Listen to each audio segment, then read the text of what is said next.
Hey guys, another quick overview video here.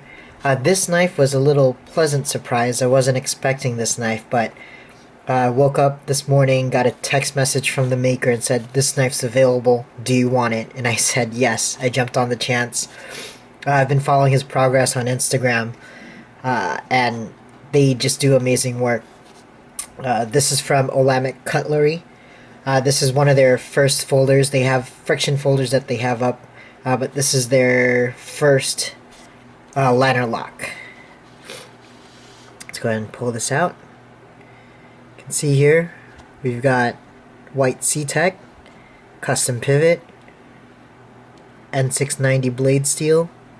This is what got me though. As I pull this out more, we see that the white C-Tek is just a bolster and comes out to black matrix C-Tek. And he had a picture of this up on his, oh sorry, a little getting underexposed there because the blade, the satin blade, is reflecting too much light. But Eugene had a picture of this exact knife, the Bravado, on his Instagram, and I fell in love with it. And what caught me off guard, which I wasn't expecting at first because I thought it was this pattern, but on the flip side, you'll see we get the nice white C-Tek as the handle, and then we got the black matrix C-Tek as the bolster. This is their Bravado model, which is their liner lock. They also have a wafer, which is their flipper. Has a 4-inch blade, which is massive. It's got this recurve and a modified drop point. Nice little swedge there. It's just a great knife. It's pretty big. It's bigger than what I usually would carry, but the craftsmanship is amazing. It's so smooth. It's not like one of those knives. Well, you can flick it. It flicks out like a dream, but it's almost like Sebenza smooth when you're just flipping it open. C Knife Works, Matt Christensen, has a video up on his Instagram where he's just kind of flicking it around. It's so smooth. It's a pretty massive blade. So here it is. Let's do some size comparison here. There's a Bravado. Here's a blade that a lot of people will know, which is the Paramilitary 2. And you can see here, butt to butt, it dwarfs it. It's not even a fair comparison here. But here's another popular blade, the ZT 561, which has a 3.75 inch blade. Just do butt to butt. Let's put it up here. Butt to butt. Still dwarfs it. Let's get this guy in here. This is going to be my Browse Blades Division Flipper, which is my biggest knife, or was. Let's see. It beats it out by a hair. Just a hair. But for some reason, these two, being my biggest folders, they're also some of the lightest. Now this, of course, is a little bit heavier than this, just because C-Tek's heavier than the carbon fiber. And it also has more material on the blade itself. God, love that C-Tek. This is my first C-Tek blade. It's just great. And for being their first run, they do some amazing work. Let's see if it'll focus on there. Like right here, I can't even feel where these two meet. It's like one piece. Same here. And the sculpting is a little bit, you know, you don't really see this much sculpting done on C-Tek.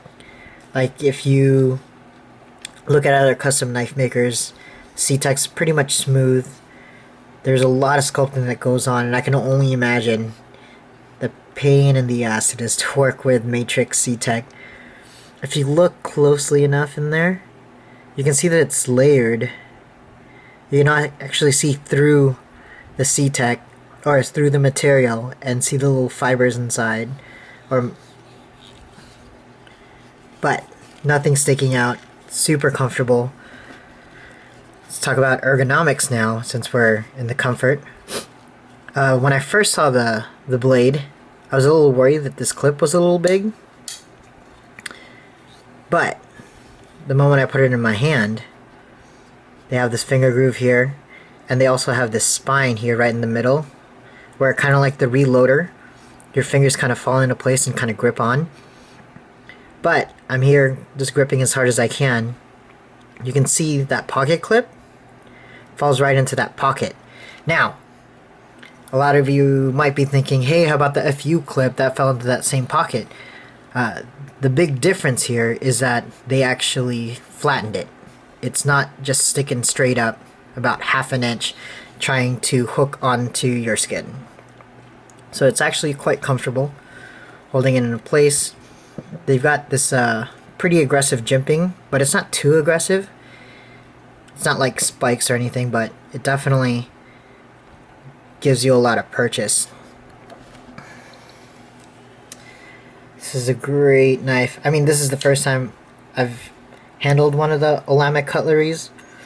And they have a lot of fixed blade. They're actually well known for their Damascus, which I might be thinking about. They have a couple flippers that they're playing around with, mainly their wafer.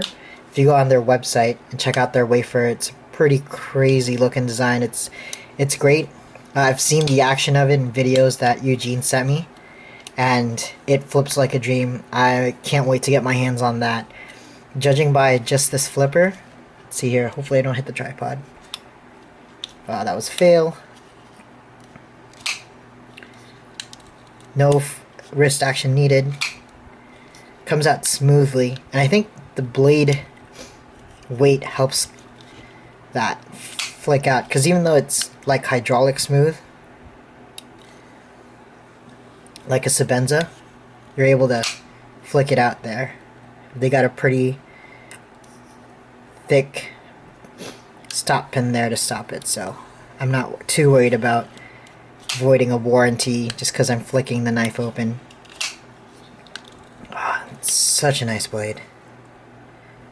It's definitely a looker. Definitely a looker. Look at that. But yeah, guys, check them out. Olamic Cutlery. I'm gonna go take some pictures right now. Don't think I'm gonna be able to sleep tonight.